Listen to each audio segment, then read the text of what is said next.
What had been identified was that I think the Fusilier battle group was overextended on that front line, and I think from top to bottom, from Bridge 1 in the far north to Bridge 4, it's 25 kilometres, which is unprecedented for a single battle group to be expected to hold that kind of frontage. So the Fusilier battle group AO condensed to Bridge 3, and then what we did was we went back into, again, another one of to provide rear area security, partly because there was a vacuum between the front echelon combat troops and where the brigade forward support area was, and as a result of that, the only thing that was happening in that area was that the light-skinned vehicles were being ambushed, and unfortunately in vicinity of the Basra National Refinery, 2 sappers had been killed, and they'd been killed by people just basically shooting them up in a classic sort of asymmetric way from the side of the road, dressed in civilian clothes and so on. So we were tasked to move into part of that void and start, an aggressive presence patrolling to prevent that, but also to start really pushing influence ops as well, finding out who the people were in that area that we needed to be speaking to, what needed to be done, and what was going on,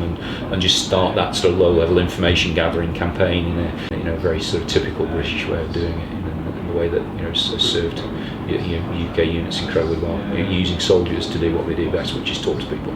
The issue that we had was finding people who spoke English, so we drove to the scene of where the shooting had occurred, where the engineers were killed, and then immediately just basically started a shakedown of the village. And what it turned out was that village was the village where a lot of the engineers lived that worked and ran the Basra National Refinery. So actually their lingua franca was English, so I was able to find 2 or 3 people straight away that spoke English and were prepared to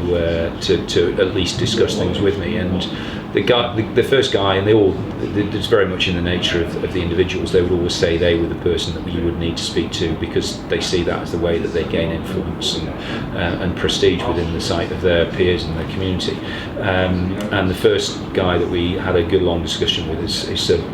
yeah, you Brits have been here before. You said this in 2000, in 1992. You said you'd come, you'd liberate us from Saddam Hussein, and you didn't, and you drove away, and he's still here, and he's still everywhere. And I just said to him, so what do you mean? And what he did was he pointed at the mural in that picture and said, he's still here, and as long as he can see us, we're afraid of him.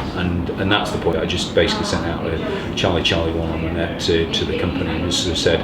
from this point onwards, where you see anything which is an indication of the oppression of the Ba'athist Party and everything in the form of murals and so on, you've got free liberty to just basically to get rid of them, because as long as they're there, then it's still a symbol of the power of the Ba'athist Party. And literally I got into my Warrior and drove across to that particular one, which was the biggest one, just literally straight outside it, and just basically flattened it as symbolism in a way that is pretty profound, but it's very difficult to sort of explain what it was. And I went back, and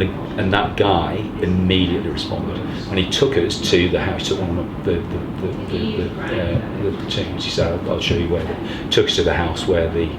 guys who'd killed the 2 engineers had basically set themselves up a little forward operating base with ammunition and weapons and uniforms and so on. So paid dividends almost straight away from that perspective.